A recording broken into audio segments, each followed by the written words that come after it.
Good morning, everyone. So, here is our first chapter.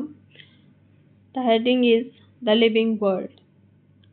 इस chapter को हम 4 सब हेडिंग्स में एनालाइज करेंगे.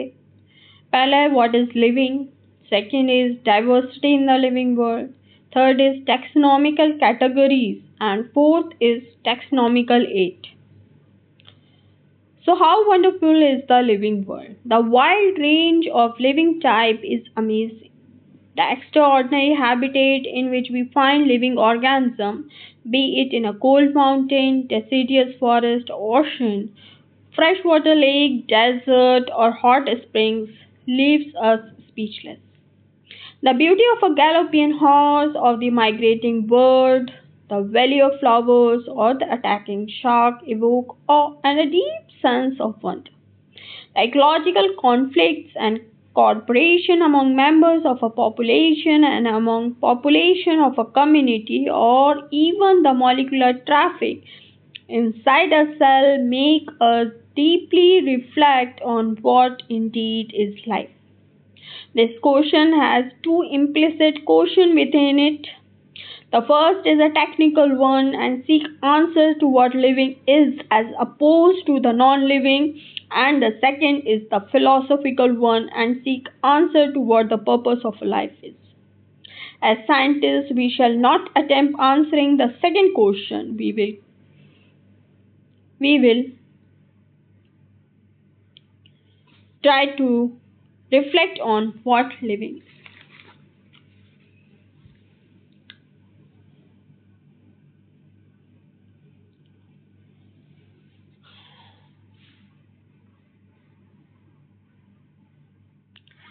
तो ये चैप्टर 1 है, the living world. Diversity of the living world का फर्स्ट चैप्टर है, फर्स्ट पार्ट है. तो यहाँ हम डिस्कस करें what is living, diversity in the living world, taxonomical categories and taxonomical aids. Taxonomy keyword you will see in this coming chapters.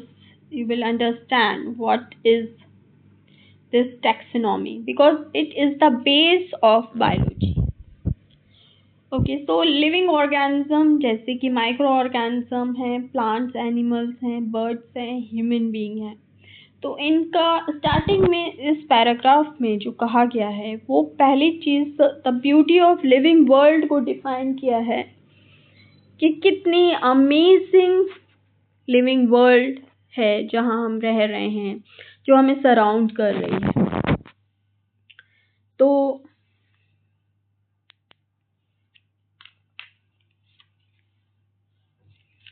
इस बारे में इस पैरा की फर्स्ट स्टार्टिंग में कहा गया है.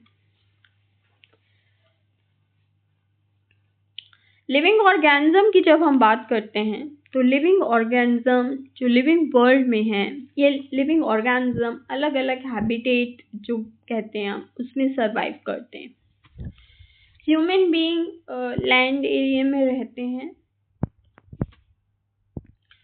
सी वाटर में या उसके सराउंडिंग में रहने के लिए उनको स्पेसिफिक कंडीशंस चाहिए जिसमें वो रहते हैं. इसी तरह से पोलर एरिया में जो रह रहे हैं, पोलर लैंड में जहाँ आइस का ह्यूज अमाउंट प्रेजेंट है, वो दूसरी जगह नहीं रह सकते. तो लिविंग ऑर्गेनिज्म कहीं ना कहीं तो रहेंगे, ठीक है, सरवाइव करने के लिए. तो जो जहाँ वो रहते हैं, जैसे लिविंग जो है, लिविंग को हम पिछली क्लासेस में भी अंडरस्टैंड कर चुके हैं कि लिविंग जीवित, लिविंग का अर्थ है जीवित. वर्ल्ड का मतलब है संसार या यूनिवर्स या अर्थ जहाँ पर लिविंग ऑर्गेनिज्म रह रहे हैं. तो लिविंग ऑर्गेनिज्म जो हैं वो कहीं ना कहीं तो रहेंगे, जिसे हम हैबिटेट कहते हैं.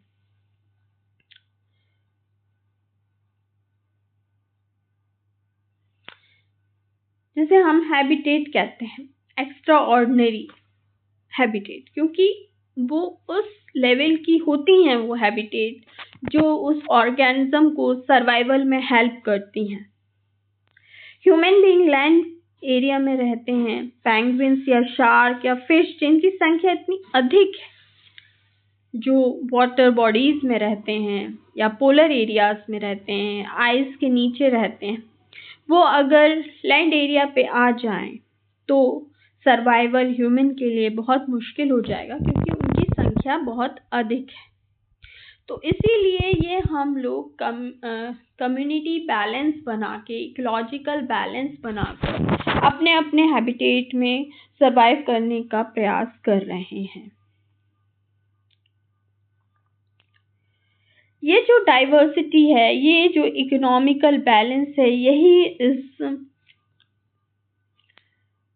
डाइवर्सिटी का ब्यूटीफुल चैप्टर। कोल्ड माउंटेन या deciduous forest, ocean, fresh water lake या डेजर्ट, हॉट स्प्रिंग, कितनी डाइवर्स अर्थ है। हम आप देखिए, कोल्ड माउंटेन्स हैं, डिसिडियस फॉरेस्ट है, ओशन है, then fresh water lake, desert, hot spring. See how diverse is the living world. हमारे पास इतने तरह के हैबिटेट हैं और हर हैबिटेट में हमें अलग तरह का ऑर्गेनिज्म वहां पर देखने को मिलता है।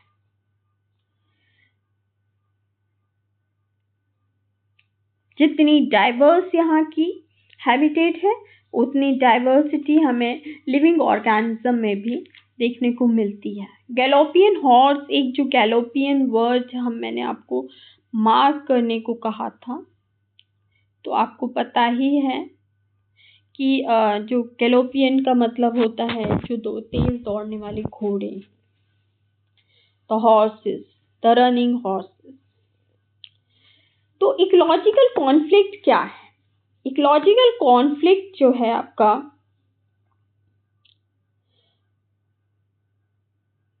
इकोलॉजिकल कॉन्फ्लिक्ट की जब हम बात करते हैं, that is uneven distribution,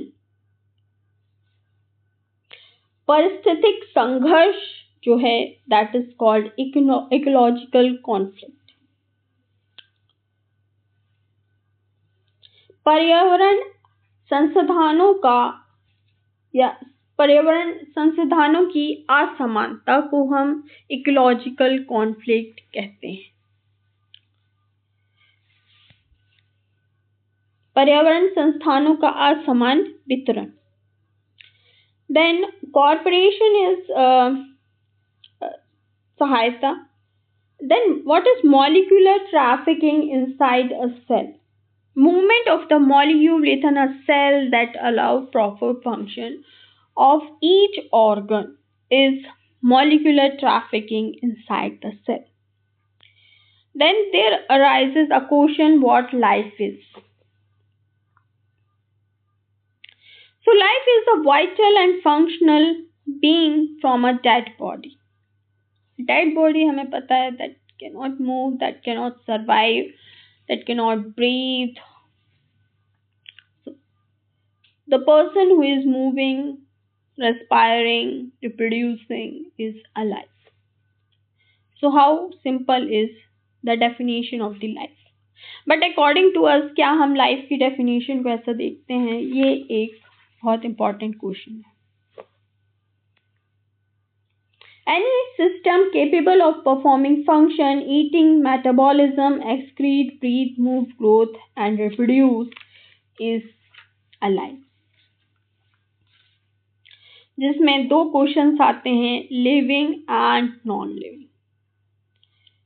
living का मीनिंग है, हम सब जानते हैं, being alive, and non living का मीनिंग है नॉट अलाइव या lifeless. Then what is the purpose of life? ये एक क्वेश्चन जो फिलोसॉफिकल है, ये यहाँ पर स्टडी तो नहीं किया जा रहा है, but you should analyse this according to yourself. Okay, thank you, good day.